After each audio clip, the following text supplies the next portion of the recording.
चलो।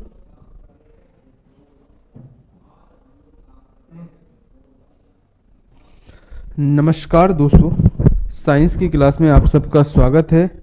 और अगर मैं बात करूं दोस्तों, तो फिजिक्स वाला पार्ट यहाँ चल रहा था अपन साइंस के अंदर, और यहाँ डिटेल से अपन इस फिजिक्स वाले पार्ट के बारे में बात कर रहे थे। ठीक है दोस्तों, तो अगर मैं बात करूं तो कल मैंने चुंबक के बारे में आपको बताया और कुछ बातें बता के छोड़ दिया, लेकिन एक लास्ट एंड फाइनल पॉइंट ये और बता देता हूं आपको। कभी कभी एग्जाम में ये हो जाता है कि तुमसे ये क्वेश्चन पूछ लिया जाता है, बहुत बार आप गलती करते हो। एक सेकंड रुक जाओ। कभी कभी आपसे ये पूछ लिया जाता है, मैंने कहा ये बात याद रखना दोस्तों,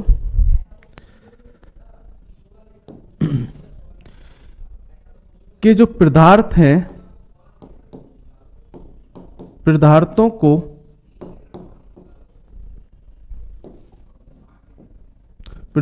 को एक सेकंड रुक जाओ।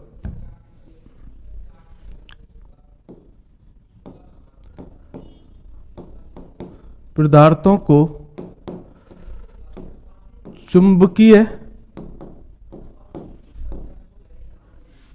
गुणों के आधार पर, पदार्थों का चुंबकीय गुणों के आधार पर, चुंबकीय गुणों के आधार पर वर्गीकरण। ठीक है, छोटा सा टॉपिक है जिसको याद रखना। मैं एक आध दो उदाहरण लिखवा दूं जो कभी आपसे एग्जाम में पूछ ले तो याद रख लेना। आप सबको पता है दोस्तों कि एक वैज्ञानिक था, मैं आपको बता दूं, और उसका नाम क्या था तो मैं बता दूं, जिसका नाम आपने खूब सुना है। एक वैज्ञानिक था जिसका नाम था फैराडे। क्या नाम था? फैराडे। इस फैराडे ने क्या किया, पदार्थों को इन चुंबकीय गुणों के आधार पर, पदार्थों को चुंबकीय गुणों के आधार पर, चुंबकीय गुणों के आधार पर तीन भागों में वर्गीकृत किया। तीन भागों में क्या किया? वर्गीकृत किया। ठीक है, ये लास्ट एंड फाइनल लिख दूं, थोड़ा सा दो तीन बातें याद रखना, फिर मैं नया टॉपिक स्टार्ट करूंगा। और वो कौन कौन से थे तो मेरी बात को सुनना।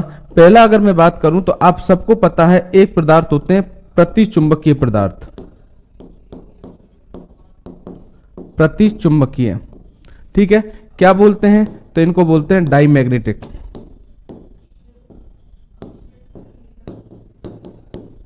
क्लियर है मेरी बात? आपको कभी कभी एग्जाम में क्या पूछ लेता है? उदाहरण पूछ लेता है। ठीक है, क्या होते हैं प्रतिचुंबकीय पदार्थ? वो पदार्थ जो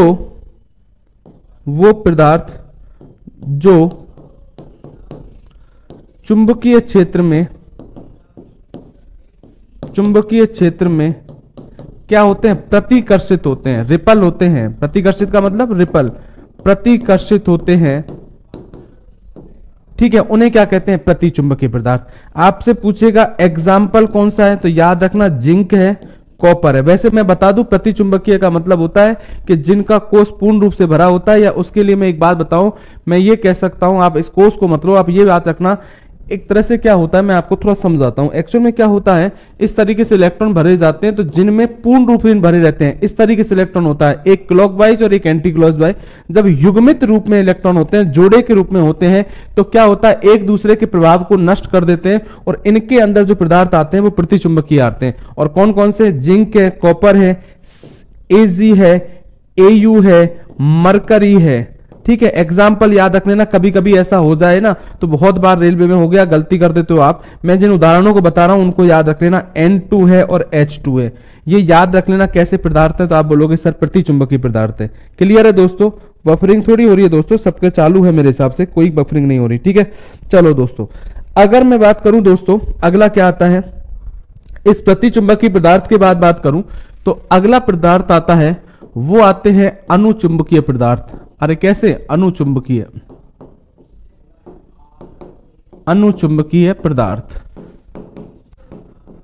ये कौन से होते हैं तो इनको बोलते हैं पैरामैग्नेटिक।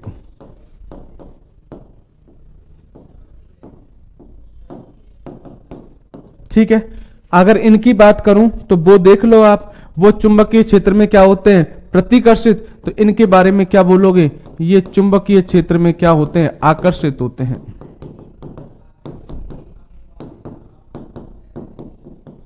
क्लियर है भाई बात? अगर एग्जाम्पल इनका पूछे कौन सा है, तो याद रखना इनका एग्जाम्पल है सोडियम है, एल्युमिनियम है, मैग्नीज है।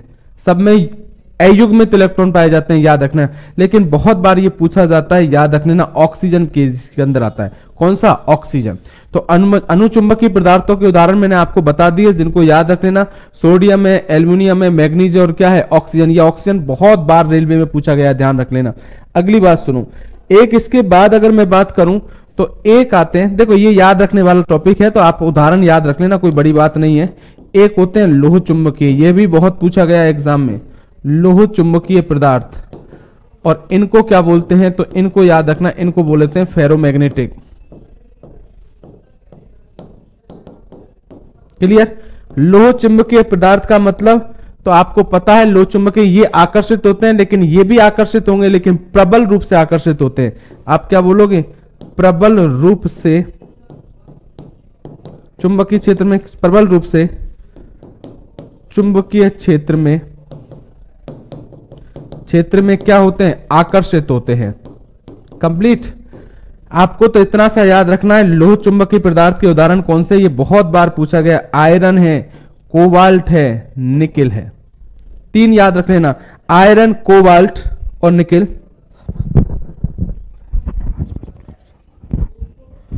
क्लियर दोस्तों? तो मैंने क्या बोला दोस्तों आपसे कि लोह चुंबकीय पदार्थ कौन से हैं? तो आप बोलोगे आयरन, कोबाल्ट और निकिल है। और अनुचुंबकीय पदार्थ सोडियम, एल्युमिनियम और मैग्नीज है। इसको लिख दूं सही ढंग से।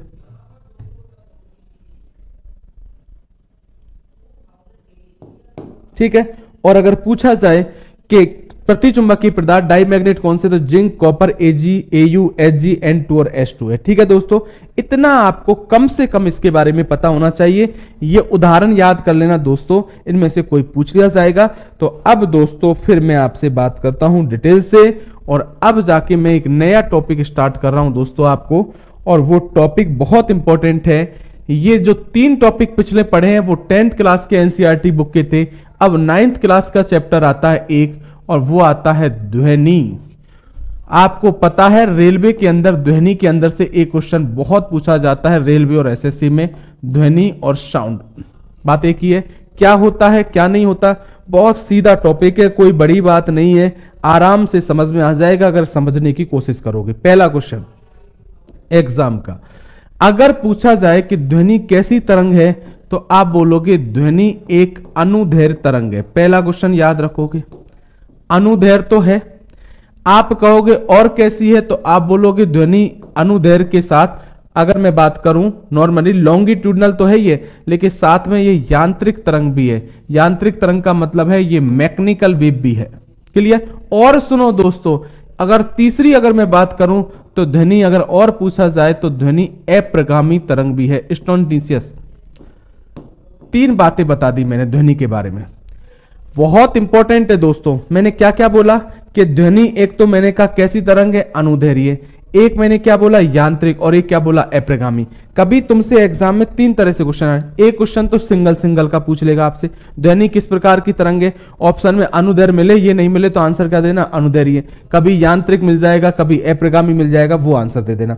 एक बहुत अच्छा क्वेश्चन पूछेगा जहां गलती होगी तुमसे पूछेगा ध्वनि किस प्रकार की तरंग है, आपसे कहे अनुदैर्घ्य, यांत्रिक, अप्रगामी या उपरोक्त सभी, तो आप बोलोगे उपरोक्त सभी है। मैं फिर बोल रहा हूं दोस्तों, गलत होने के बहुत तरीके हैं एग्जाम में, जो तुमने पढ़ रखा है उसी में से गलत हो जाए, इसलिए हर लाइन को बहुत अच्छी तरह से पढ़ना जरूरी है। सबसे पहले लॉन्गिट्यूडनल का मतलब मैं पहले भी बता चुका था कि माध्यम के कण और तरंग दोनों की दिशा एक, दोनों की दिशा एक है क्या है, तब दोनों की दिशा एक हो तो इस प्रकार की तरंग को क्या बोलते हैं, अनुदैर्घ्य तरंग। क्लियर? मैंने फिर बोला कि माध्यम के कण और तरंग दोनों की दिशा एक हो तो इस प्रकार की तरंग को क्या बोलते हैं, अनुदैर्घ्य। ठीक है, अगली बात और सुनो, दूसरा क्या बोला, यांत्रिक तरंग। इन तरंगों को मैं अलग से पढ़ाऊंगा, अगला चैप्टर ही लूंगा तरंग वेव, जो 11th क्लास का चैप्टर है और आपके लिए बहुत इंपॉर्टेंट है। मैं कुछ तरंगों के बारे में पढ़ाऊंगा, विद्युत चुंबकीय तरंगों के बारे में, जिनको एग्जाम में बहुत पूछा जाता है। हाँ ठीक है, तो अब मैं बता दूं, पहले यहां बता रहा हूं यांत्रिक तरंग का मतलब ऐसी तरंगे जो निर्वात में नहीं चल सकती हूं। किसमें? निर्वात में नहीं चल सकती। ये परिभाषाएं मैं बार बार उसमें लिखवा दूंगा जब मैं तरंग पढ़ाऊंगा तब, ठीक है। अभी मैं ध्वनि में बता रहा हूं किसमें नहीं चल सकती, निर्वात में। कहने का मतलब ध्वनि अगर यांत्रिक तरंग है तो आप ये कहोगे कि निर्वात में ध्वनि का वेग 0 है। अगर ऐसी जगह जहां कोई माध्यम नहीं है तो मेरे द्वारा बोला जाए तो वो आपको कभी सुनाई देने वाला नहीं है। तो कहने का मतलब आपसे पूछा जाए कि ध्वनि कैसी तरंग है तो आप बोलोगे ध्वनि एक यांत्रिक तरंग है। अप्रगामी तरंग, ये नया वर्ड सुना है आपने, अप्रगामी, ठीक है, बहुत बार चक्कर पड़ जाता है। अप्रगामी तरंगे, दो तरह की तरंगे होती है, मैं आपको बताऊं। ये तरंगों का जो वर्गीकरण किया ये ऊर्जा के आधार पर करते हैं। ये दो तरह की होती है, एक प्रगामी और एक अप्रगामी। एक प्रोग्रेसिव होती है और एक स्टोनडिशियस होती है। क्या मतलब है? ऐसी तरंगे जिनमें ऊर्जा संचरित नहीं होती वो अप्रगामी, एक परिभाषा। और दूसरी मुझसे पूछा जाए ऐसी तरंगे जो टकराकर उनकी ध्वनि सुनाई दे। कोई वाद्य यंत्र बज रहा है, उससे ध्वनि सुनाई दे रही है तो वो तरंग कैसी होगी? कोई भी वाद्य यंत्र बजे तो आप बोलोगे अप्रगामी। आप बोल रहे हो, कहीं से टकराकर वापस भी आपकी आवाज आ जाती है तो इसका मतलब ध्वनि भी कैसी तरंग है तो आप बोलोगे अप्रगामी। तो मेरे दोस्त क्लियर आज याद रखोगे कि ध्वनि किस प्रकार की तरंग है तो आप बोलोगे अनुदैर्घ्य, यांत्रिक और अप्रगामी। अगली बात सुनो, दूसरी क्वेश्चन अगर मैं आपसे पूछा जाए तो एक बात याद रखो कि ध्वनि हमारे कानों तक कैसे पहुंचती है तो आप बोलोगे कि ध्वनि हमारे कानों तक या ध्वनि कानों तक कणों के कंपन द्वारा पहुंचती है। ये याद रखना, कंपन मतलब वाइब्रेशन होना, कंपन द्वारा पहुंचती है। आप पूछोगे इसका मतलब क्या है दोस्तों? लाइन, हर लाइन को समझो दोस्तों। कंपन द्वारा पहुंचती है, इसका मतलब क्या है? देखो सुनो, ये कोई साउंड है, इससे ये ध्वनि निकल रही है, ठीक है। अब कंपन का मतलब क्या है? ये देखो, ये कण है, ये देख लो, ये कण है इसके सामने। आपको पता कैसे कण है? तो आप बताएं, मैं बोल रहा हूं तो क्या जिस कमरे में आप बैठे हो या मैं यहां खड़ा हूं इस जगह भी वायु है क्या? बिल्कुल है, माध्यम तो होगा वायु। जैसे ही मैंने बोलना चालू किया तो क्या होगा कि ये जो पास वाले कण है, इधर देखो, ये वाले कण, पहली लाइन वाले कण, ये कंपन करेंगे। देखो अंतर है, गति नहीं कर रहे हैं, यहां कंपन हो रहा है। कंपन का मतलब ये जो पहली लाइन के कण है वो इस तरीके से कंपन करेंगे, इस तरीके से, ठीक है। कंपन करे तो कंपन से क्या होगा, जब ये कंपन करेंगे तो ये पास वाले कण से टकराएगा तो पास वाला करने लग जाएगा, वो तीसरे से टकराएगा, वो तीसरा करने लग जाएगा, तीसरा चौथे से टकराएगा। लेकिन क्या हुआ, ये जो पहले कण कंपन कर रहे थे ये कंपन करते करते फिर धीरे धीरे शांत होकर अपनी जगह पर रह जाएंगे। इसका मतलब समझ रहे हो, कंपन के द्वारा एक दूसरे से टकराया, दूसरा तीसरे से। लेकिन यहां यह नहीं हो रहा कि ये कण उठकर दूसरी जगह जा रहा है। समझ में आ रहा है? तो हमेशा याद रखना कि ध्वनि हमारे कानों तक पहुंचती है ना, वो कणों के कंपन के द्वारा पहुंचती है। किसके द्वारा? कंपन। और क्या होता है? अगली बात सुनो, अगर ध्वनि अगर मैं बात करूं तो आपसे पूछा जाए कैसे चलती है तो आप एक बात समझो, आपको ध्यान हो तो प्रकाश पढ़ाया था तो मैंने कहा था कि प्रकाश सरंग व गर्त के रूप में चलता है, क्रिस्ट और रफ के रूप में। लेकिन ध्वनि अगर मैं बात करूं, ध्वनि संपीड़न, संपीड़न मतलब कंप्रेशन, लो, ठीक है, संपीड़न व विरलन। दूसरा क्या बोला? विरलन। इसका मतलब होता है रेयरफैक्शन। संपीड़न व विरलन के रूप में चलती है। बात को समझना बहुत इंपॉर्टेंट बात है। कभी भी पूछा जाए कि ध्वनि कैसे चलती है तो आप बोलोगे मेरे दोस्तों कि ध्वनि सर संपीड़न और विरलन के रूप में चलती है। आप कहोगे इसका मतलब क्या हो गया सर? सर क्वालिटी कम करो।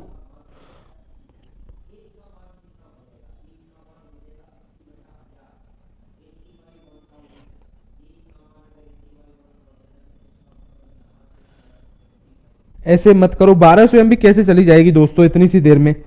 1200 MB आपकी कैसे चली जाएगी? नेट तो मेरे पास भी चल रहा है, इतनी जल्दी कैसे आपकी चली जाएगी बताओ? ठीक है, आज भी क्वालिटी कम नहीं हुई। मैं कहता हूं इनसे, टेक्निकल टीम से, आज क्वालिटी कम कराता हूं। अभी मेरे हाथ में ऐसा नहीं है तुरंत ही, मेरे हाथ में नहीं है दोस्तों, बात समझो। मैं चलवा दूंगा, आपकी क्वालिटी कम करवा दूंगा। अब ये क्लास बंद होगी तब ही चालू हो पाएगी क्वालिटी, ध्यान रख लेना, कम हो पाएगी, बीच में नहीं होगी। ठीक है, बात को समझो दोस्तों, है ना। अगली बात सुनो, तो मैंने ये कहा कि ध्वनि किसके रूप में चलती है, तो ध्वनि संपीड़न व विरलन के रूप में चलती है। अगली बात सुनो, इसका मतलब क्या है दोस्तों, आप कहोगे सर संपीड़न विरलन का मतलब, तो मैं आपको बताता हूं। देखो सुनो, एक बात समझो, ये कोई स्रोत है जो मैंने अभी कहा था, इससे ये ध्वनि उत्पन्न हो रही है। क्लियर? अगर इस स्रोत से ध्वनि आ रही है तो इसमें दो तरह के कण मिलेंगे। देखो, एक तो ऐसे मिलेंगे,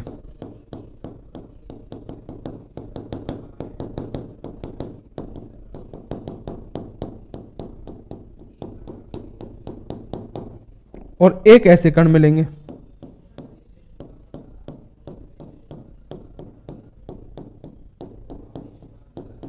ठीक है, एक का मतलब आप इसमें दो चीज दिख रही है आपको, इसमें दो चीज आपको ये दिख रही है कि एक जगह तो कण क्या है, पास पास है। जब कण आपके पास वाले जो कण आपने बोलना चालू किया, पास वाले कण क्या होते हैं, पास पास होते हैं, और उनको क्या बोलते हैं, तो उनको बोला जाता है संपीड़न। क्या? संपीड़न। और जब कण दूर दूर होते हैं तो आप उनको बोलते हैं विरलन। अरे क्या बोलते हैं, विरलन। तो ध्वनि कैसे चलती है, पहले संपीड़न वाले कण, इन्होंने कंपन किया तो क्या हुआ, विरलन, फिर विरलन से कंपन, संपीड़न, फिर क्या, तो पहले संपीड़न आएगा, फिर विरलन आएगा, फिर संपीड़न आएगा, फिर विरलन आएगा। इस तरीके से ध्वनि चलती रहती है आगे। तो कभी भी पूछा जाए कि ध्वनि किसके रूप में चलती है, तो आप बोलोगे संपीड़न और विरलन के रूप में चलती है। यहां याद ये भी रखना, क्लियर दोस्तों, मैं आपको लिखवा देता हूं, ये संपीड़न वाले हैं, इसमें आपको ये दिख रहा है कि कण पास पास है, इसलिए याद रख लेना संपीड़न वाला क्षेत्र है ना, ये उच्च दाब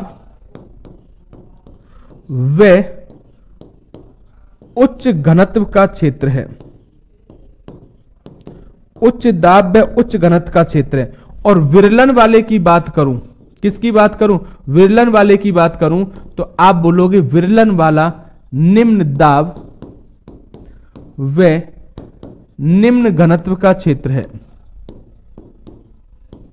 निम्न घनत्व का क्या है, क्षेत्र। इसका मतलब सा है कि जहां कण पास पास है वहां दाब भी उच्च है और घनत्व भी उच्च है, और जहां कण दूर दूर है वहां दाब भी निम्न है और घनत्व भी क्या है, निम्न। क्लियर है दोस्तों, ये बात कभी एग्जाम में पूछ ली जाए तो आपको पता होनी चाहिए। नेक्स्ट आ जाओ दोस्तों, अगर मैं बात करूं, आपसे कभी भी पूछा जाए दोस्तों इस बात को कि निर्वात में ध्वनि का वेग कितना होता है, तो मैंने अभी बता दिया है, रेलवे में बहुत बार पूछा गया है कि निर्वात में ध्वनि का वेग मतलब वेलोसिटी, ध्वनि का वेग कितना होता है, तो आप बोलोगे शून्य होता है। अरे क्या होता है, शून्य, क्योंकि मैंने पहले ही कह दिया था कि ध्वनि तरंगे यांत्रिक तरंगे होती है और यांत्रिक तरंगों का निर्वात में चल नहीं सकती, वेग क्या होता है, शून्य होता है। लेकिन इनको किसकी आवश्यकता होगी, माध्यमों में। तो आपसे पूछा जाए कि माध्यमों में ध्वनि की वेग का क्रम देखो, निर्वात में तो शून्य हो गया, लेकिन अगर कभी यह पूछा जाए कि माध्यमों में ध्वनि के वेग का घटता क्रम बता दो, चलो घटता क्रम क्या होगा, तो याद रखो घटता क्रम मैं आपको बताता हूं। देखो, आप सबको पता होना चाहिए इस बात को कि ध्वनि का सर्वाधिक वेग किस में होता है, ठोस में। उससे कम किस में होता है, तो आप बोलोगे सर द्रव में। और सबसे कम किस में होता है, तो आप बोलोगे गैस में होता है। क्लियर? बहुत अच्छी तरह याद रख लेना मेरी बात। प्रकाश में उल्टा लिखाया था मैंने, प्रकाश का सर्वाधिक वेग गैस में था, उससे कम द्रव और उससे कम ठोस में था। लेकिन ध्वनि में सर्वाधिक वेग किस में है, ठोस में। आप पूछोगे सर क्यों, आप देख लो कि ठोस वो होते हैं जिनमें आकर्षण बल कणों के मध्य अधिक होता है और कण पास पास होते हैं दोस्तों। और मैंने अभी ये बात आपसे कही थी कि ध्वनि में कण गति नहीं करते, कंपन करते हैं। और आपको पता है अगर कंपन करेंगे और कण पास पास हो गए तो तुरंत दूसरे से टकराएगा, दूसरे से तीसरे से टकराएगा, तो ध्वनि का वेग बढ़ेगा कि नहीं बढ़ेगा, बढ़ेगा दोस्तों। तो कभी भी पूछा जाए कि ध्वनि के वेग का क्रम क्या है, घटता हुआ, तो ये ठोस में क्या होता है, सर्वाधिक, लिख दिया नीचे। ठीक है, और इसमें क्या होता है, सबसे कम। इन तीनों माध्यमों में बात करूं। क्लियर? अगला क्वेश्चन है एग्जाम का। अब तुमको ये तो पता चल गया दोस्तों कि ध्वनि का वेग ठोस में सर्वाधिक होता है, तो आप पूछोगे ठोसों में भी सर्वाधिक किस में होता है, तो देखो सुनो, कभी भी पूछा जाए कि ध्वनि का सर्वाधिक वेग किस में होता है, सर्वाधिक वेग। ठीक है, तो क्लियर याद रखना, ध्वनि का जो सर्वाधिक वेग होता है वो मैं क्लियर बता दूं, आप सबको पता, बताना मुझे, आप बताओ पहले किसमें होता है, आंसर देना एक बार जल्दी से।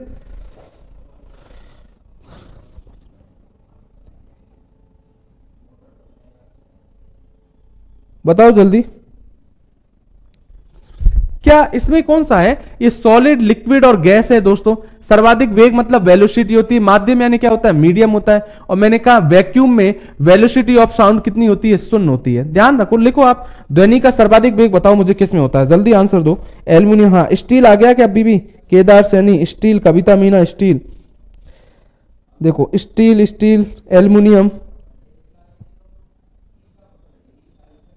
इस्पात। ये देखो दोस्तों, मैंने इसीलिए इस बात को पहले कर दिया था क्लियर कि ये बात बहुत लोग गलती कर रहे हैं, इसलिए मैं क्वेश्चन आपसे पूछा था। देखो एक बात क्लियर सुन लो खोल के दिमाग। आप कभी कभी क्या होते, किसी बुक को पढ़ लेते हो और बुक में क्या होता है, ये बात बहुत जगह लिखी है कि ध्वनि का सर्वाधिक वेग क्या होता है, स्टील में होता है। मैं आपको बता दूंगा, ठीक है, लिखी नहीं है वो, गलत नहीं लिखी है, मगर आपने क्या उसको रट लिया। अब गलत, उनका लिखने का तरीका तो गलत ही था, लेकिन वो कैसे लिखा उन्होंने, मैं बता दूं। एग्जाम में रेलवे में बहुत बार आया हुआ क्वेश्चन है कि ध्वनि का सर्वाधिक वेग किसमें है, और आंसर चला गया स्टील। ठीक है, लेकिन दोस्तों एक बात समझो, जब क्वेश्चन ये आया था ना, तब ऑप्शन में एल्युमिनियम नहीं था। ये बात समझो आप, एल्युमिनियम नहीं था। अगर एल्युमिनियम होता और स्टील भी होता तो आंसर एल्युमिनियम जाता। अब क्या हो गया कि एल्युमिनियम था नहीं तो आंसर स्टील चला गया, तो उसका आंसर स्टील गया। तो लोग, जो आपको पता है बुक छपके आती है, तो बुकों में क्या तरीका आता है, पिछले पेपर का क्वेश्चन जरूर लिखा जाता है, तो वो लिख दिया ध्वनि का सर्वाधिक वेग स्टील में होता है, लेकिन ऑप्शन में नहीं था इसलिए गया। दोस्तों ध्वनि का सर्वाधिक वेग पूछा गया जाए आपसे किस में होता है, तो आप बोलोगे एल में होता है। अब तो आपको पता है एल को क्या बोलते हैं, एल्यूमिनियम में होता है। या अभी भी गलती करोगे, एल्युमिनियम में होता है। आप पूछोगे कितना होता है, तो क्लियर याद रख लेना, इसका होता है 6420 मीटर प्रति सेकेंड। क्लियर है मेरी बात? अब मुझे बताओ एल्युमिनियम के बाद दूसरे नंबर पर किसका होता है? देख, एल्युमिनियम से कम कौन होता है दूसरे नंबर पर, बताना मुझे। ये पूछ लिया एग्जाम में। अब की बार उसने पूछा ध्वनि का सर्वाधिक वेग होता है, ऑप्शन में एल्युमिनियम नहीं है, तो आप दूसरे नंबर पर क्या ढूंढोगे?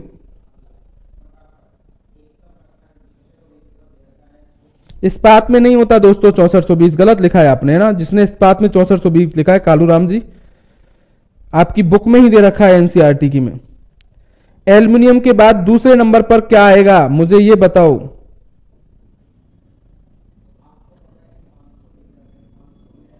कांच, इस्पात, वीरेंद्र सिंह ने निकिल लिखा है, शंकर ने इस्पात लिखा है, इस्पात लिखा है, अभिषेक राज ने इस्पात लिखा है। ठीक है, इस्पात, इस्पात, स्टील बोलो या इस्पात बोलो, बात एक ही है। अब कन्हैया लाल निकिल आया है, वीरेंद्र सिंह निकिल आया है, स्टील, स्टील, स्टील। हाँ देखो, इसीलिए मैंने क्वेश्चन पूछा था दोस्तों। अब देखो यही एग्जाम होती है, आपने अपनी एनसीईआरटी बुक को उठा के देखना, या अपनी कहीं कहीं की जो भी बुक चल रही है उनकी उठा के देखना। आप बहुत बार आप क्या एक कॉम्पिटिशन लाइन की बुक में कभी कंफ्यूज होते हैं। देखो एक बात सुनना, सर्वाधिक वेग मैंने अभी लिख दिया, सर्वाधिक वेग किस में होता है, एल्युमिनियम, ये तो क्लियर हो गया। उससे कम किस में होता है दोस्तों, इससे कम भी निकिल में होता है। पहले निकल आएगा आंसर। ये गलती कराने के उसके पास कई तरीके हैं, मैं आपको बता रहा हूं। मैंने आपसे पूछ लिया, आपसे मैंने ही करवा दिया। एक वीरेंद्र सिंह ने बोला है और एक लड़का और था, पता नहीं कौन सा था, उसने और निकिल बोला। ज्यादातर लोगों ने गलत ही बोला था, निकिल में होता है। देखो इसमें आपको पता है, अभी मैंने बताया था 6420 होता है, इसमें मीटर प्रति सेकंड में ही आएगा। इसमें कितना होता है, तो इसमें होता है लगभग 6040 होता है। और इससे कम किस में होता है, तब बोलोगे स्टील में होता है। स्टील बोलो या इसी को इस्पात कहते हैं, याद रख लेना, मैं आपको बताऊंगा। और इसमें होता है लगभग 5960।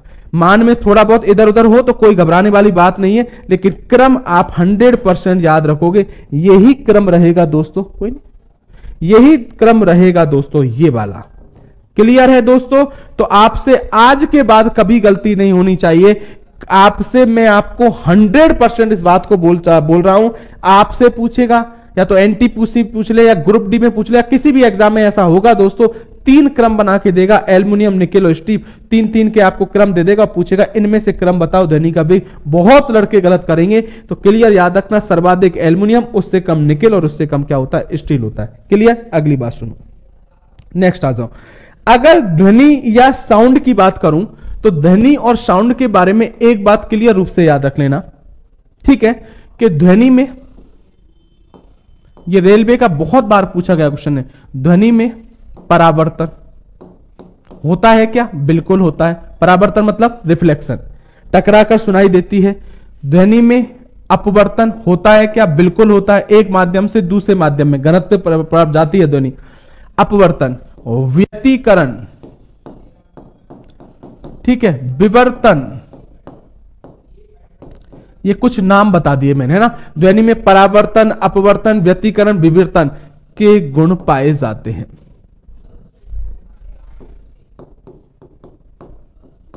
ठीक है, कहने का मतलब ये घटना भी ध्वनि तरंगे प्रकाश की तरह प्रदर्शित करती है। लेकिन नोट डाल के रखना इस बात को, मैंने आपसे पहले भी बोला था, आप सबको पता होगा कि ध्वनि तरंगों में इनमें से कौन सी घटना नहीं होती, तो आप बोलोगे ध्वनि तरंगों में एक घटना नहीं होती जिसको बोलते हैं पोलराइजेशन, ध्रुवन। ध्रुवन की घटना ध्वनि तरंगों में लागू नहीं होती है। ध्वनि तरंगों में क्या नहीं होती? लागू। क्योंकि आपको पता है कि ध्वनि तरंगे अनुदैर्घ्य तरंगे होती है, और अनुदैर्घ्य तरंगे या ट्रांसवर्स वेव के अंदर, सॉरी लॉन्गिट्यूडनल वेव के अंदर यह घटना लागू नहीं होती। तो बहुत बार पूछेगा एग्जाम में कि ध्वनि तरंगों में इनमें से कौन सी घटना लागू नहीं होती, तो आप बोलोगे ध्वनि तरंगों में ध्रुवन की घटना लागू नहीं होती। क्लियर है दोस्तों? इतना आपको पता होना चाहिए। अगली बात और सुनो, एक कभी भी आपसे पूछा जाए कि वायु में ध्वनि का वेग, यहां क्वेश्चन ही याद रखने पड़ेंगे ध्वनि वाले चैप्टर में, वायु में ध्वनि का वेग कितना होता है? ध्वनि का वेग, क्लियर? तो क्लियर रूप से याद रखोगे, आप बोलोगे 332 मीटर प्रति सेकंड। कहीं कहीं 331 मिले, लेकिन आप 332 मान लेना। लेकिन मैं आपको यह क्लियर कर दूं, ये गलती मत करना, यह वेग ध्वनि का 0 डिग्री सेल्सियस पर है, 0 डिग्री सेल्सियस ताप पर है। क्लियर है? तो हमेशा ये याद रखना कि वायु में ध्वनि का वेग कितना होता है, तो आप बोलोगे 332 मीटर प्रति सेकंड होता है। क्लियर है दोस्तों? ये मैंने आपको दोस्तों क्या किया है, ध्वनि के बारे में कुछ निम्न गुण, थोड़े बहुत गुण बताएं कि ध्वनि अनुदैर्घ्य तरंगे होती हैं।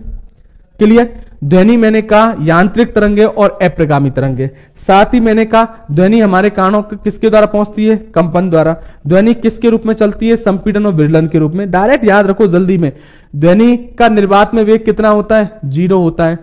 माध्यमों में ध्वनि का सर्वाधिक वेग किसमें होता है? ठोस में, उससे कम लिक्विड में, उससे कम गैस में। ध्वनि का सर्वाधिक वेलोसिटी या वेग किसमें होता है? एल्यूमिनियम में, उससे कम किसमें होता है? निकेल में, और उससे कम किसमें होता है? स्टील में। क्लियर? ये बात आपको क्लियर रूप से पता होनी चाहिए। अगर मैं बात करूं, उसके बाद मैंने कहा कि ध्वनि में इनमें से कौन सा गुण नहीं पाया जाता, तो आप बोलोगे ध्रुवन की घटना ध्वनि तरंगों में लागू नहीं होती। और पूछा जाए कि वायु में ध्वनि का वेग कितना होता है, तो आप बोलोगे 332 मीटर प्रति सेकंड। अब मेरी बात सुनो, एक नई हेडिंग बताता हूं जहां से क्वेश्चन एग्जाम में सबसे ज्यादा बना है और पूछा जाता है, और वो आता है ध्वनि की निर्भरता। ध्वनि की क्या? निर्भरता। चलो, डिपेंड ऑफ साउंड किस किस पर डिपेंड करता है, तो पहला लिख रहा हूं मैं आपको, सबसे फर्स्ट मैं आपको बोल रहा हूं किस पर? पहला मैंने आपसे बोला ताप पर। ताप मतलब टेम्परेचर। आप बोलोगे सर, अगर मैं आपसे पूछूं क्या ध्वनि का वेग ताप पर निर्भर करता है, तो आप बोलोगे सर यस करता है। क्या ताप बढ़ाने पर ध्वनि का वेग बढ़ता है? तो हमेशा याद रख लो दोस्तों कि ताप बढ़ाने पर, मैंने शॉर्ट में लिख दिया ये तीर का निशान ऊपर, तो क्या होगा? बढ़ाने पर ध्वनि का वेग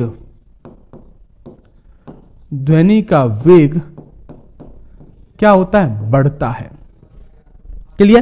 ताप बढ़ाने पर ध्वनि का वेग क्या होता है? बढ़ता है। क्लियर? बहुत बार पूछेगा एग्जाम में, यदि ध्वनि का वेग ताप के पर से कैसे प्रभावित होता है, तो आप कह लोगे ताप बढ़ाने पर ध्वनि का वेग क्या होता है? बढ़ता है।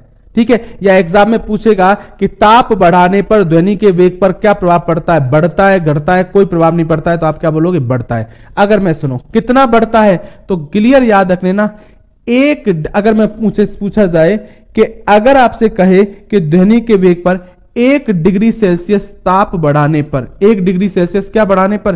ताप बढ़ाने पर ध्वनि का वेग कितना 0.61 मीटर प्रति सेकंड बढ़ जाता है।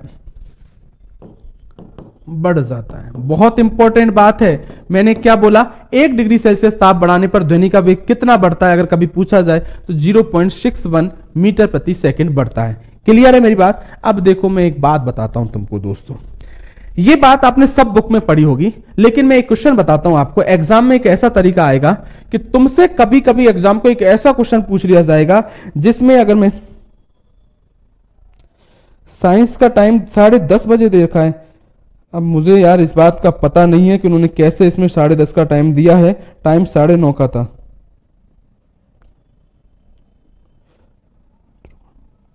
ध्रुवण को इंग्लिश में पोलराइजेशन बोलते हैं दोस्तों, है ना, पोलराइजेशन। ठीक है, अब मेरी बात को सुनो। ताप का मैं एक क्वेश्चन बताता हूं कि ताप का एक संबंध मैं बता रहा हूं आपको क्या होता है। तो संबंध है कि बीटी बराबर होता है V0, ठीक है, प्लस माइनस 0.61 टी होता है। ये एक संबंध बता दिया, इसको याद रखना दोस्तों, ठीक है। ये एग्जाम में ऐसा कभी क्वेश्चन आ जाएगा और जो तुमको क्या है, ये दो बातें सबको पता है। अब मैं फिर तीसरी बात को, एग्जाम में ऐसा क्वेश्चन पूछ ले, क्या क्वेश्चन पूछेगा इससे, सवाल देखो, पहले फॉर्मूला देख लो। VT बराबर मैंने लिखा है V0 प्लस माइनस 1 0.61 टी। आपसे ऐसा क्वेश्चन पूछेगा दोस्तों, ठीक है। कैसा कि आपसे ये कहे 50 डिग्री सेल्सियस पर, कितने पर, 50 डिग्री सेल्सियस पर ध्वनि का वेग ज्ञात करो। लो क्वेश्चन पूछ लिया, आंसर दो दोस्तों, निकालो मुझे आंसर क्या आएगा। 50 डिग्री सेल्सियस पर ध्वनि का वेग ज्ञात करो।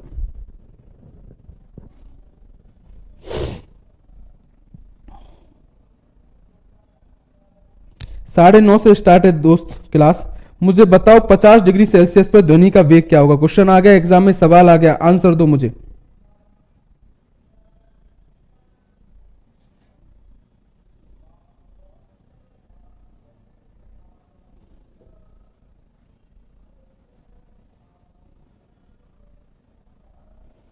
वैसे ऐप में क्या देखो, ऐप में तो 9:30 का ही टाइम था दोस्त। चलो अब छोड़ो इस बात को, 9:30 का 10:30 का, आप उसका आंसर दो मुझे। ज्ञान दास ने लिखा है 637, एक ने लिखा है 3.05। देख लो आप, एक क्वेश्चन आ गया, सवाल में कितने लोग सही करते हैं। 637,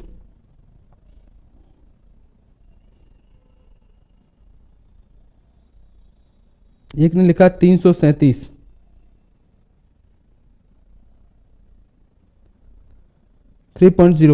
ठीक है, देखो आप, एग्जाम में मैंने कहा गलती कराने की बहुत क्वेश्चन है, ये बात सबको पता होती है। उसने क्या किया, उसने तो ये कहा कि आपको तो ये बता दो 50 डिग्री सेल्सियस पर क्या होगा।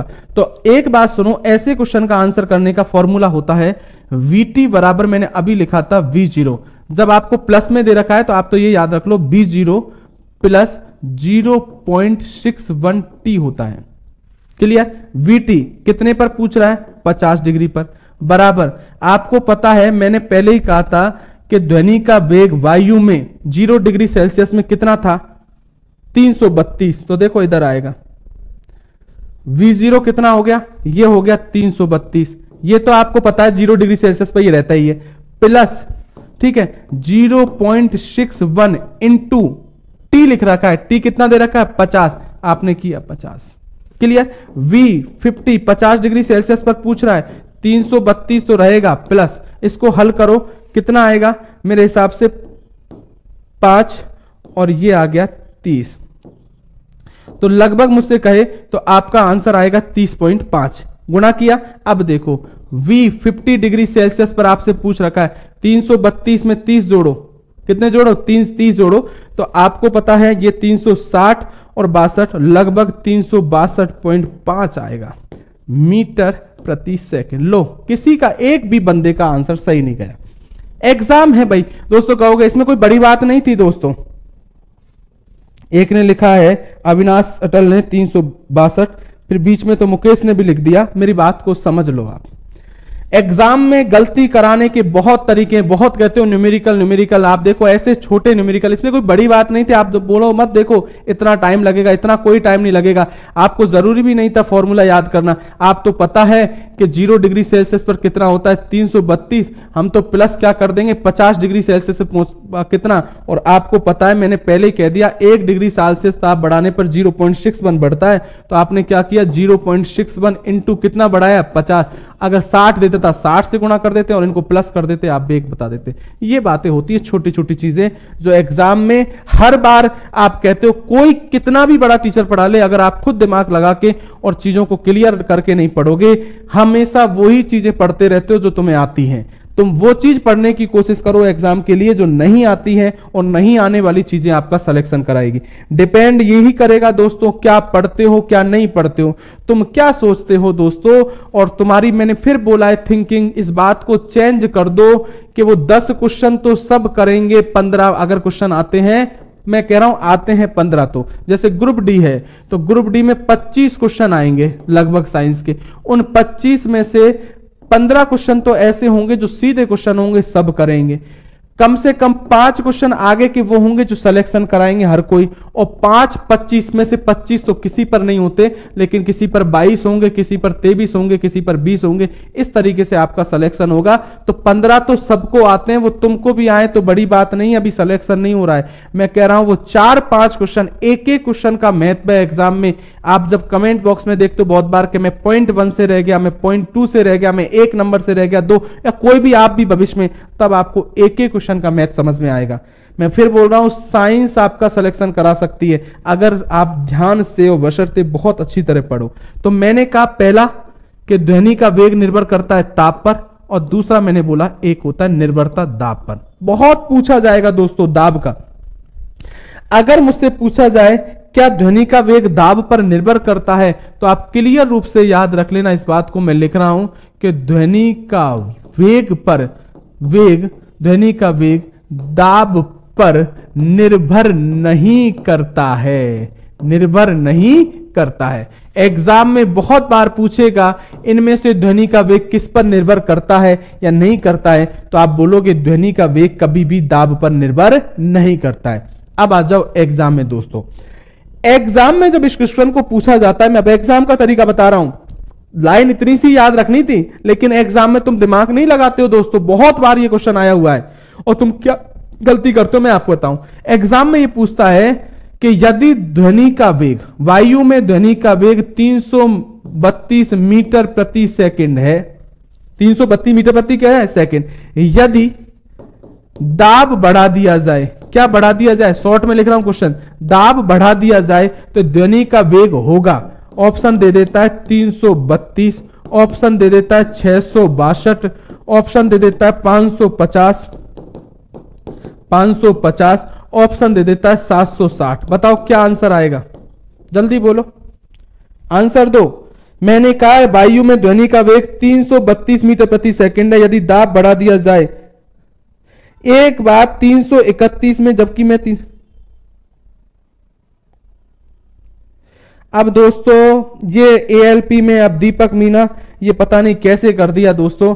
बुक में अगर मुझसे पूछा जाए ये 332-31 को इतना बड़ा इशू नहीं दिया गया है, एएलपी में कैसे हुआ मैं अगर देखूंगा इस क्वेश्चन को, अगर ऐसा हो गया है तो नॉर्मली 32 को 31 बना, बहुत जगह आपको 32 ही मिलेगा बुक के अंदर। आपकी बुक के अंदर भी मेरे हिसाब से 332 ही है ना, ये ध्यान रखो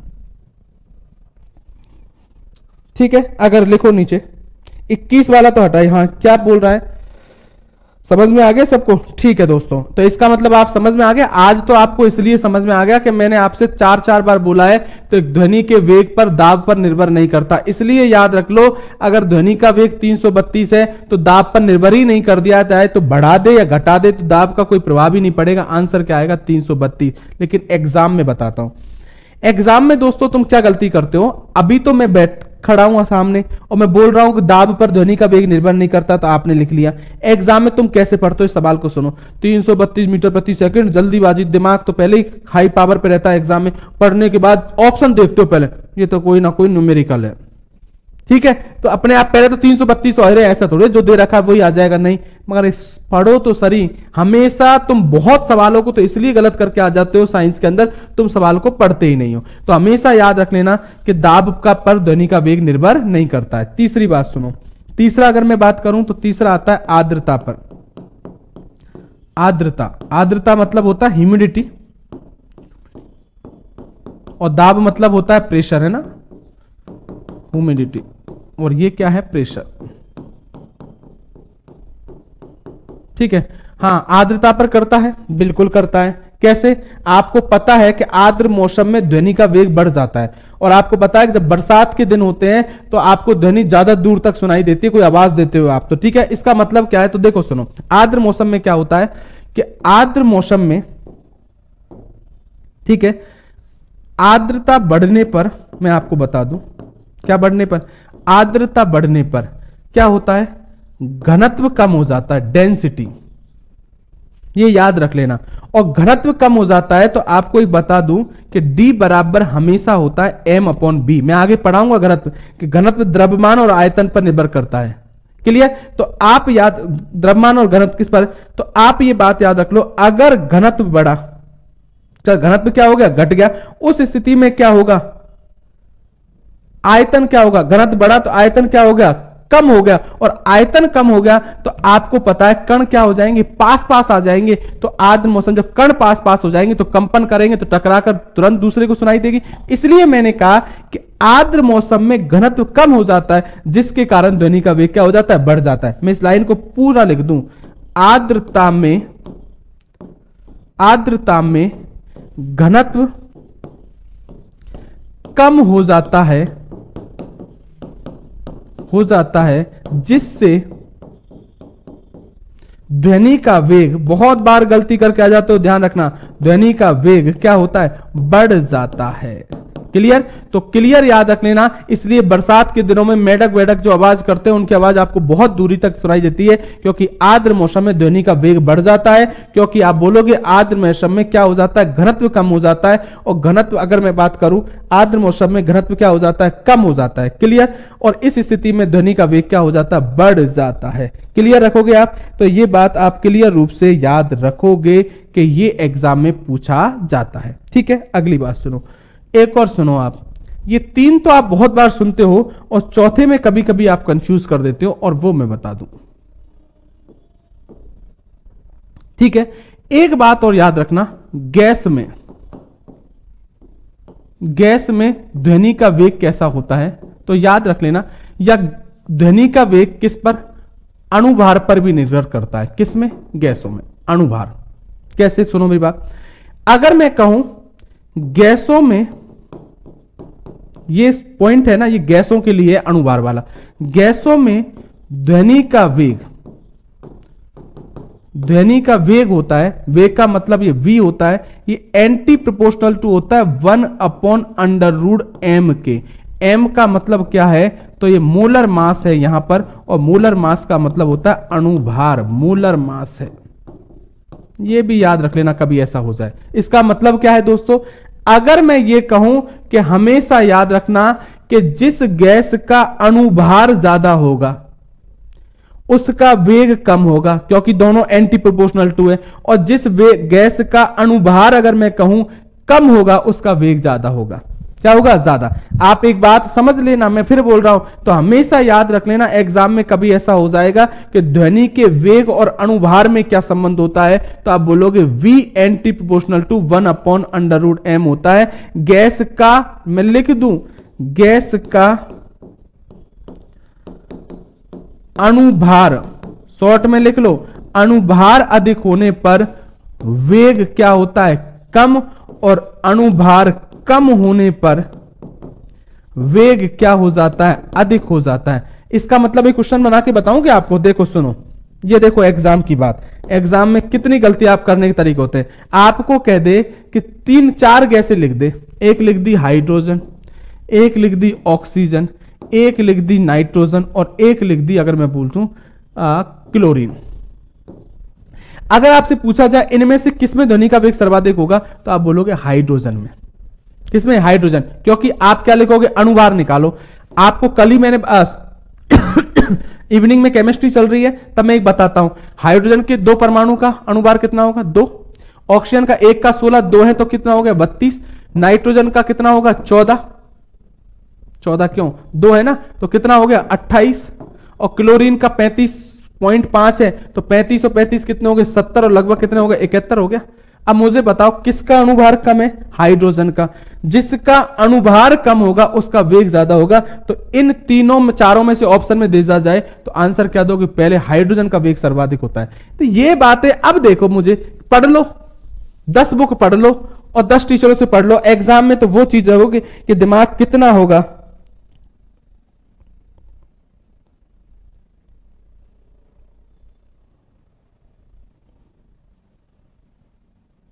क्लियर है दोस्तों। तो ये बात आपको क्लियर रूप से इसके बारे में पता होना चाहिए।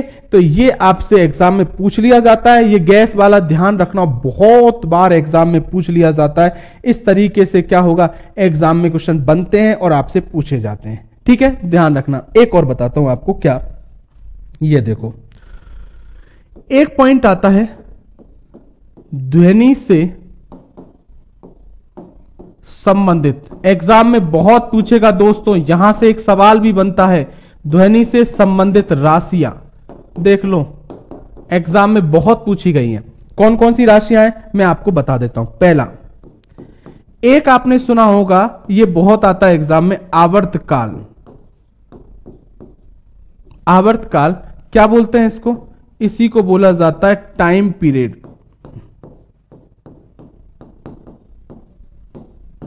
ठीक है, ध्यान रखना, ये जो 3-4 राशियां लिखवा रहा हूं इनको एग्जाम में बहुत पूछेगा दोस्तों। ठीक है, और आपको इन चारों राशियों के मात्रक पता होने चाहिए, और एग्जाम में आपसे यह भी पूछता है इनके बारे में, इनकी परिभाषा क्या है और इनके संबंध क्या है। आवर्तकाल क्या है, किसी भी कण के द्वारा, किसी भी कण, आपने ध्वनि में देखा था कण थे, किसी भी कण के द्वारा कंपन करने में लगने वाले समय को क्या बोलते हैं, तो आप क्या बोलोगे, आवर्त बोलोगे। क्या बोला मैंने, किसी कण के द्वारा,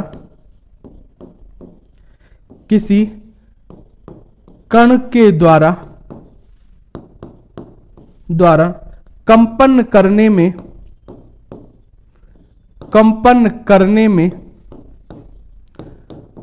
लगने वाले समय को आवर्तकाल कहते हैं। ये परिभाषा याद रख लेना दोस्तों, मैं फिर बोल रहा हूं, कभी कभी परिभाषा देके पूछता है इसे, आवर्तकाल कहते हैं। मैंने कहा किसी कण के द्वारा कंपन करने में लगने वाले समय को क्या बोलते हैं, आवर्तकाल। आपको पता है समय है, कोई दिक्कत नहीं। आवर्तकाल को लिखते हैं टी से, दूसरा पेन यूज ले लूं, है ना। आवर्तकाल को किससे लिखते हैं, टी से, और हमेशा याद रखना टी बराबर 1/μ होता है, यह ध्यान रखना। इसका मतलब क्या है, टी क्या है यहां पर, आप बोलोगे सर ये आवर्तकाल है, और म्यू क्या है, तो याद रखना ये यहां पर है आवृत्ति। और हमेशा याद रखना 2 तरह के क्वेश्चन पूछेगा। पहला क्वेश्चन परिभाषा, किसी कण के द्वारा कंपन करने में लगने वाले समय को क्या कहते हैं, आवर्तकाल। दूसरा क्वेश्चन, आवर्तकाल और आवृत्ति में क्या संबंध है, तो आप बोलोगे टी बराबर 1/μ क्यों होता है। आपका वीक में से एक को बढ़ा दो तो म्यू बन जाएगा। आपसे पूछा जाए, कोई सवाल पूछ लेगा दोस्तों, अगर आवर्तकाल दे रखा है तो आवर्ती निकाल देना, और आवृत्ति दे रखा है तो आवर्तकाल निकाल देना। और कभी पूछ ले कि इसका मात्रक क्या होता है तो घबराना मत दोस्तों, बहुत बार आप छोटी छोटी चीजों गलती करते हो। आवर्तकाल क्या है, ये समय है, और समय का मात्रक तो क्या होगा दोस्तों, सेकंड होगा। अरे होगा, बिल्कुल होगा।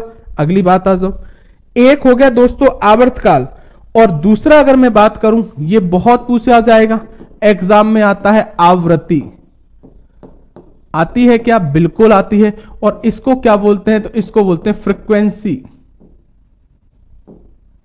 फ्रीक्वेंसी, ठीक है, क्या है। अब देखो, आवृत्ति के बारे में मैं पहले भी बहुत बार बोल चुका हूं आपको। आवृत्ति क्या है, किसी भी कण के द्वारा 1 सेकंड में, किसी द्वारा 1 सेकंड में होने वाले कंपनों की संख्या को क्या बोलते हैं, आवृत्ति। मैंने पहले ही कहा था, 1 सेकंड में होने वाले कंपनों की संख्या को, कोई कण है 1 सेकंड में जितनी बार इस तरीके से कंपन करता है, इनकी इसकी क्या कर दी जाए, गिनती कर ली जाए तो आप ध्यान रखना वो क्या कहलाएगी, आवृत्ति। तो मैं फिर बोल रहा हूं, किसी कण के द्वारा 1 सेकंड में होने वाले कंपनों की संख्या को क्या कहते हैं, आवृत्ति कहते हैं या फ्रीक्वेंसी कहते हैं। मैंने क्या बोला, किसी कण के द्वारा बहुत पूछा जाएगा, किसी कण के द्वारा 1 सेकंड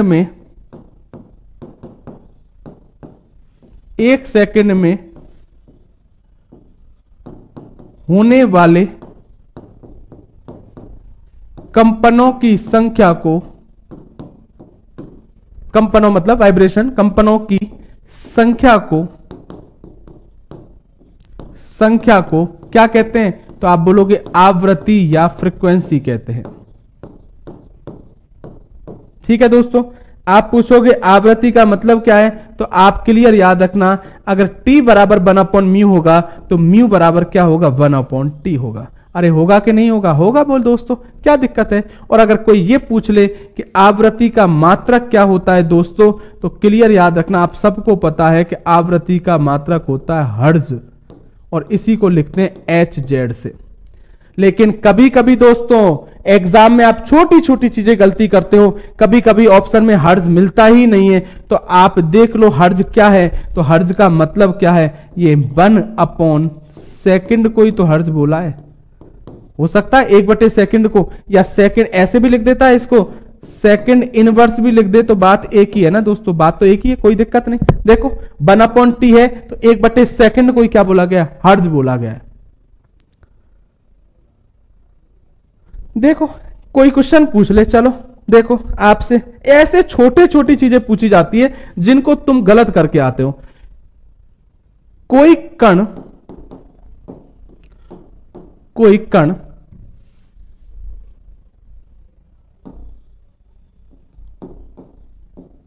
या कोई ध्वनि तरंग, आप तो लिख लो, कोई ध्वनि तरंग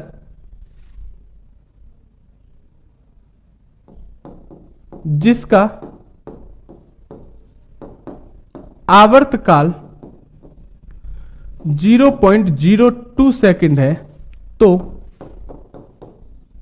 आवृत्ति ज्ञात करो। निकालो आवृत्ति, चलो कौन सही बताता है। कोई बड़ी बात है क्या, एग्जाम में इस तरीके के बहुत बार क्वेश्चन आते हैं। बताओ आवृत्ति निकालो, आंसर तो जल्दी मुझे, आवृत्ति।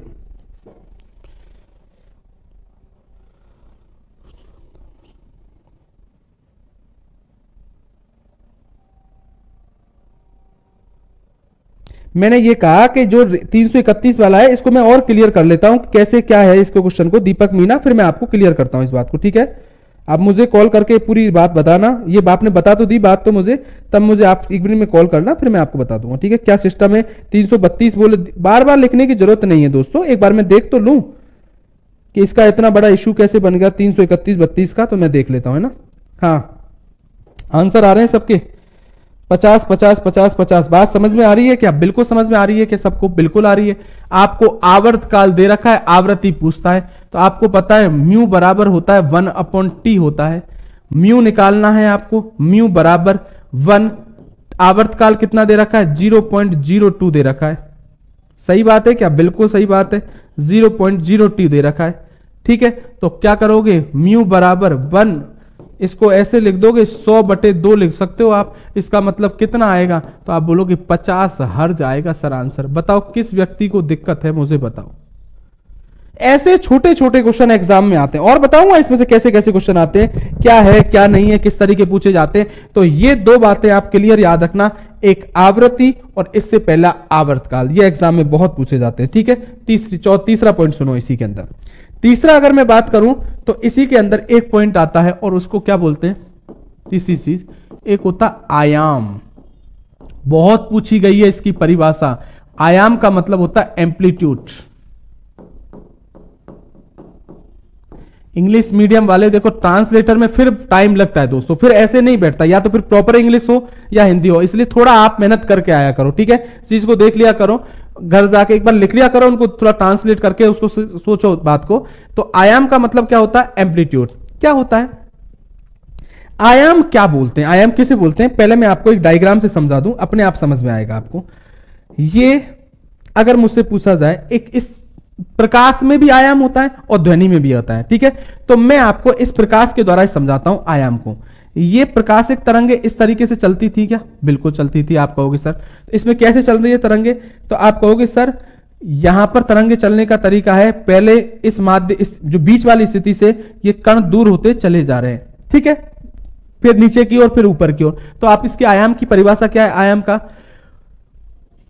किसी भी कण के अपने माध्य स्थिति से, कौन सी स्थिति से? माध्य, ये वाली को बोल रहा हूं, ये बीच वाली स्थिति होती है, इसको बोलते हैं माध्य। किसी भी कण के अपनी माध्य स्थिति से अधिकतम विस्थापन को कण का आयाम कहते हैं। अधिकतम विस्थापन का मतलब देखो, ये कण यहां भी था, यहां भी था, यहां भी था, यहां भी था, यहां भी था, यहां भी था, यहां भी था, नीचे भी था, लेकिन आयाम क्या कहलाएगा? जब कण अधिकतम विस्थापन, ये स्थिति इस माध्य से, इस बीच वाली स्थिति से सबसे अधिक दूरी पर है, उसे क्या बोलते हैं? आयाम कहते हैं। क्या कहते हैं? आयाम। डायग्राम देखो, उसी से समझ में आएगा। तो मैंने क्या बोला, एक बार परिभाषा लिखूं, किसी भी कण के, देखो किसी भी कण के, ये ध्वनि में भी होता है आयाम, आयाम और प्रकाश में भी होता है। किसी भी कण के अपनी माध्य स्थिति से, अपनी कौन सी स्थिति से? माध्य स्थिति से, माध्य यानी मिडिल वाली, अपनी माध्य स्थिति से अधिकतम विस्थापन को, अधिकतम विस्थापन को,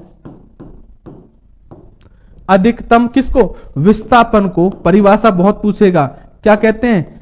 आयाम कहते हैं। अधिकतम विस्थापन को क्या कहते हैं? आयाम। मेरे दोस्त बहुत अच्छी तरह याद रखना इस बात को, एग्जाम में बहुत पूछेगा कि किसी भी कण के अपनी माध्य स्थिति से अधिकतम विस्थापन को क्या कहते हैं? आयाम। समझ में आ रहा है? ये कोई तरंग चल रही है, प्रकाशिक तरंगे, इसमें जो अधिकतम विस्थापन यहां ये हो रहा है, इसी को हमने ए बोला है। दोस्तों देख लो, आप ये देख लो, यहां भी बना दूं एक, ये है, यहां पर जब अधिकतम विस्थापन, यहां कण होता, ये वाला आयाम नहीं होगा। जब अधिकतम विस्थापन स्थिति में होता है तो वो क्या कहलाता है? आयाम कहलाता है। और आयाम को किससे प्रदर्शित करते हैं? तो ध्यान रखना, ए से प्रदर्शित करते हैं। किससे करते हैं? ए से। और कभी तुमसे ऐसा हो जाए कि आयाम का मात्रक पूछ लिया जाए कि आयाम का मात्रक क्या होता है, मुझे बता दो, तो आप बोलोगे आयाम का मात्रक मीटर ही होता है। क्यों होगा? क्योंकि आपको पता है ये कण विस्थापन हुआ है, विस्थापित हुआ है, और विस्थापन का मात्रक भी क्या होता है? मीटर होता है। मैं आपको बताऊंगा, दूरी और विस्थापन पढ़ाऊंगा, तब आपको बहुत समझ में आ जाएगा। तो कभी भी पूछा जाए कि आयाम का मात्रक क्या होता है, तो क्या बोलोगे? मीटर। क्लियर? ये शब्द काम आएंगे। ध्वनि से संबंधित राशियां इसलिए लिखाई गई हैं क्योंकि ये सब तरीके के क्वेश्चन एग्जाम में आपको काम आएंगे। कैसे आएंगे मैं आपको बताऊंगा। समझ लो, बहुत सीधा टॉपिक है, इसमें कुछ भी नहीं है और बहुत सीधे क्वेश्चन आते हैं। बस समझने वाली थोड़ी बात, दो तीन बातें ध्यान रखने वाली बात है। एक चौथा सुन लो, एक परिभाषा ये भी बार बार आती थी जो मैंने कहा बाद में आपको लिखवाऊंगा अभी, और उसका नाम था तरंग दैर्घ्य। ये बात याद रखो, जब मैं ये कहता हूं आपको ध्यान हो, तरंग दैर्घ्य में पढ़े पढ़ाता था तो मैंने कहा आगे बताऊंगा इसकी परिभाषा। तो ये देख लो, ये आ गया तरंग दैर्घ्य, और इसी को बोलते हैं वेवलेंथ। क्लियर? क्या मतलब है?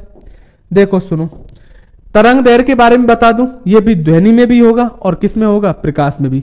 प्रकाश में समझाऊं तो देखो इधर समझा दूं आपको। ये प्रकाशिक तरंगे ऐसे चलती थी, ऊपर को बोलते थे अपन श्रृंग, कृष्ठ, और नीचे वाले को बोलते थे गर्त, और इसको रफ। ठीक है? ऊपर फिर आ गया क्या? श्रृंग, और नीचे अगर मैं बात करूं दोबारा क्या आ जाएगा? गर्त, फिर आगे श्रृंग। तो क्या हो गया? ये तो प्रकाश चल गया। और ध्वनि कैसे चलती है? देखो आपको पता है, जब कण पास पास थे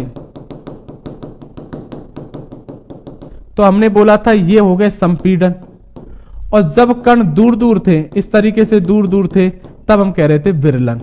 यहां भी दो स्थिति होगी, संपीड़न आएगा फिर विरलन आएगा, फिर आगे संपीड़न आएगा फिर विरलन आएगा। अब परिभाषा सुनो, अगर मैं ध्वनि के हिसाब से बोलूं परिभाषा, या ध्वनि के हिसाब से बोल देता हूं, दो क्रमागत संपीड़नों, दो क्रमागत क्या? संपीड़नों, या दो क्रमागत विरलनों के बीच की दूरी को तरंग दैर्घ्य बोलते हैं। बहुत अच्छी तरह सुनना, दो क्रमागत संपीड़न मतलब ये संपीड़न विरलन और दोबारा संपीड़न आएगा तो एक संपीड़न से दूसरे संपीड़न के बीच की दूरी को, इस संपीड़न से विरलन के बीच की दूरी नहीं, इस संपीड़न से अगले संपीड़न के बीच की दूरी को, या इस प्रकार में समझ लो और ढंग से, दो क्रमागत श्रृंग, ये यहां से इधर देख लो, ये यहां से यहां तक की दूरी ये लैम्डा है।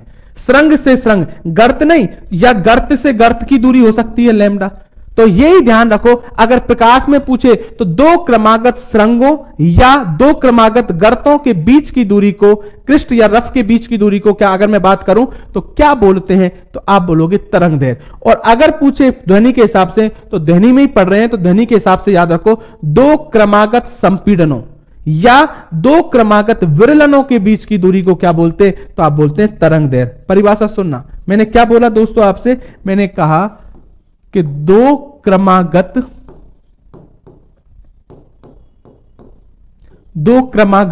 संपीड़न या विरलनों के, मतलब समझ रहे, ये संपीड़न आ गया, ये विरलन आ गया, समझ लो आप। तो फिर क्या आ गया, संपीड़न आ गया, फिर विरलन आ गया। तो इस संपीड़न से इस संपीड़न की दूरी को बोला है लैम्डा, या इस विरलन से इस विरलन की दूरी को लैम्डा बोला, मतलब संपीड़न से विरलन को लैम्डा नहीं बोला है। तो समझ में आ गई, परिभाषा पूछ लेता है एग्जाम में। दो क्रमागत संपीड़न या विरलनों के बीच की दूरी को क्या कहते हैं, तो आप बोलोगे तरंग दैर्घ्य कहते हैं, तरंग दैर्घ्य या वेवलेंथ कहते हैं। आप सबको पता है कि तरंग दैर्घ्य को किससे प्रदर्शित करते हैं, लैम्डा से। बार बार ध्यान रखना। अगर पूछे कि तरंग दैर्घ्य का मात्रक क्या है, तो आप सबको मैंने पहले भी कहा कि तरंग दैर्घ्य का मात्रक हम आपको किस में मापते हैं, एंगस्ट्रॉम में मापते हैं, 8 डिग्री से लिखते हैं।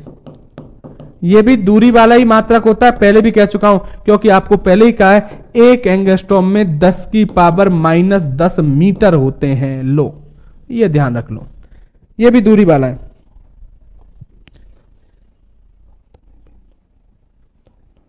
हाँ, गर्त में भी हो सकता है। मैंने क्या बोला, दो क्रमागत श्रृंग बोल दो या दो क्रमागत गर्त के बीच की दूरी, कोई भी ले सकते हो आप, ठीक है, ये याद रखना।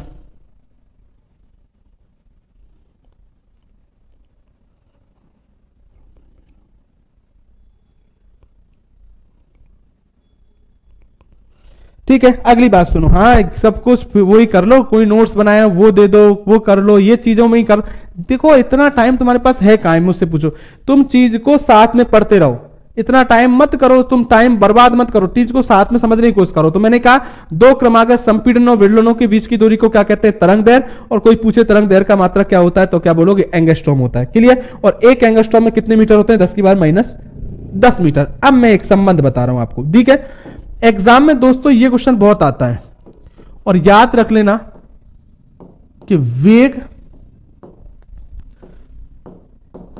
तरंग दैर्घ्य, और इसका सवाल भी इंपॉर्टेंट रहता है, वे आवृत्ति। आवृत्ति का मतलब वही फ्रीक्वेंसी होता है। मैंने कहा फ्रीक्वेंसी में संबंध बता दो दोस्तों, और आप सबको पता होना चाहिए। एक जगह मैंने प्रकाश में भी लिखाया था इस बात को, क्या संबंध होता है दोस्तों। तो इसमें संबंध होता है कि V बराबर म्यू लैम्डा होता है, ठीक है, जिससे आपको ध्यान रहेगा। V क्या है यहां पर, वेग ध्वनि का। म्यू क्या है, आपको पता है, आवृत्ति है, फ्रीक्वेंसी है। और लैम्डा क्या है, तो आप बोलोगे तरंग दैर्घ्य है, वेवलेंथ है। क्लियर दोस्तों।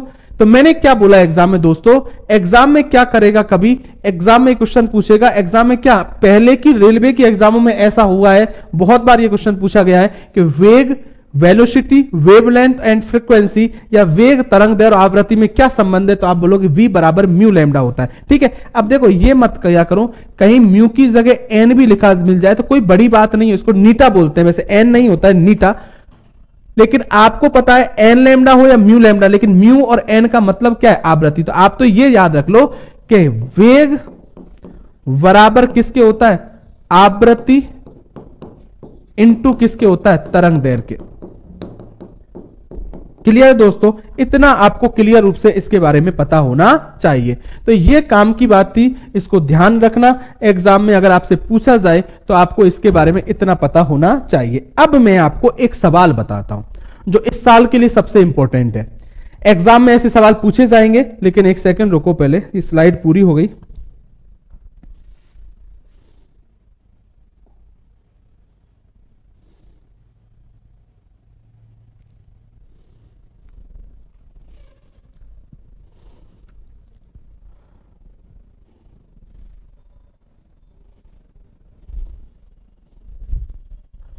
ये लो, ठीक है। अब मैं आपको काम की बात बताता हूं, सुनना मेरी बात।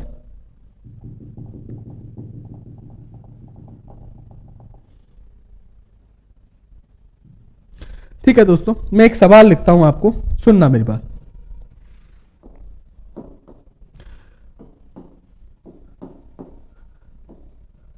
किसी माध्यम में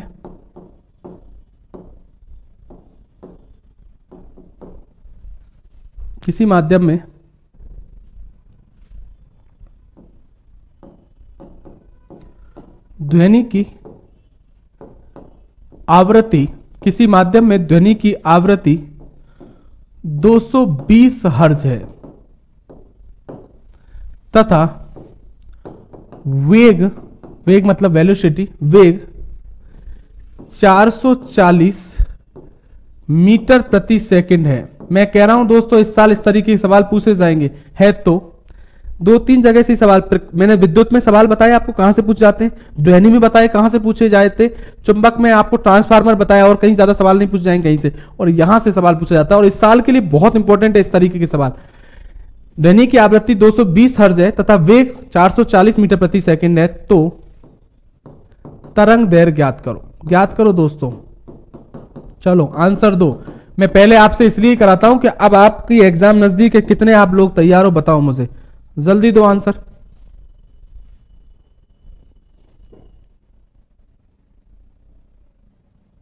यार ऋषिकेश मीना भाई, पहली बात तो ये बात करा दूं कि ये मुझे पता ही नहीं, 10:30 का नहीं है दोस्त, 9:30 का टाइम था, लेकिन अब किसी कारण से तुमको गलती हो, किसी टेक्निकल टीम से हो गई, वो हो गई, तो वो ध्यान रखो, है ना। आप उसमें ऐप पर देखो 9:30 का ही टाइम था।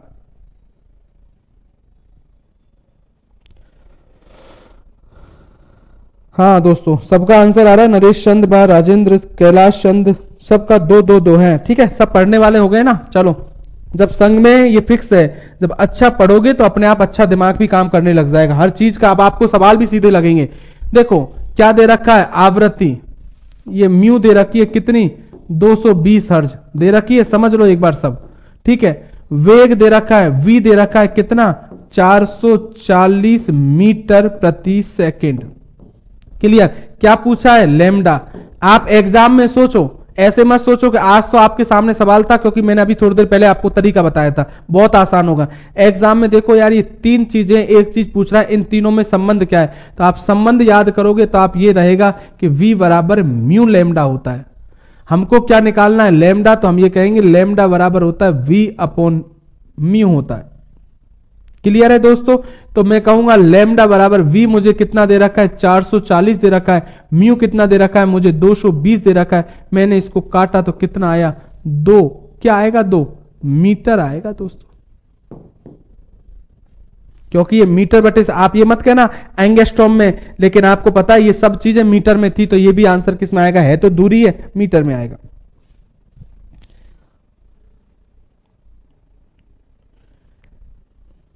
ऐसे नहीं निकालते भाई, कितनी दूरी होती है संग और गर्त के बीच, ऐसे नहीं दोस्तों, ठीक है, वो तरीका है, उसी में से निकालोगे फिर। मीटर में आएगा भाई, 2 मीटर आएगा, क्योंकि देखो ये मीटर प्रति सेकंड दे रखा है, आप ध्यान रखो।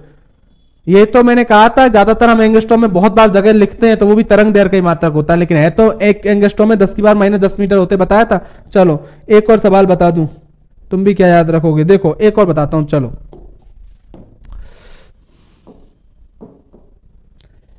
एक सवाल मुझे याद करने दो, थोड़ा सा कोई सवाल बनाता हूं एग्जाम के लिए।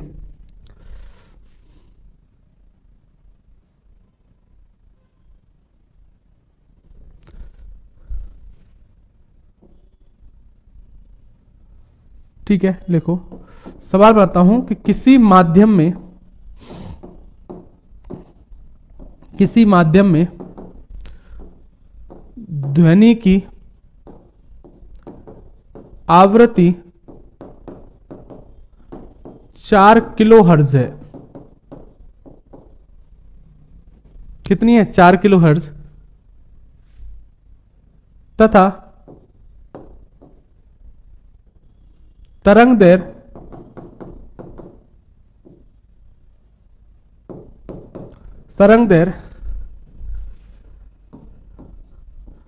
17.5 सेंटीमीटर है। तरंग दैर्घ्य 17.5 सेंटीमीटर है। तो इसे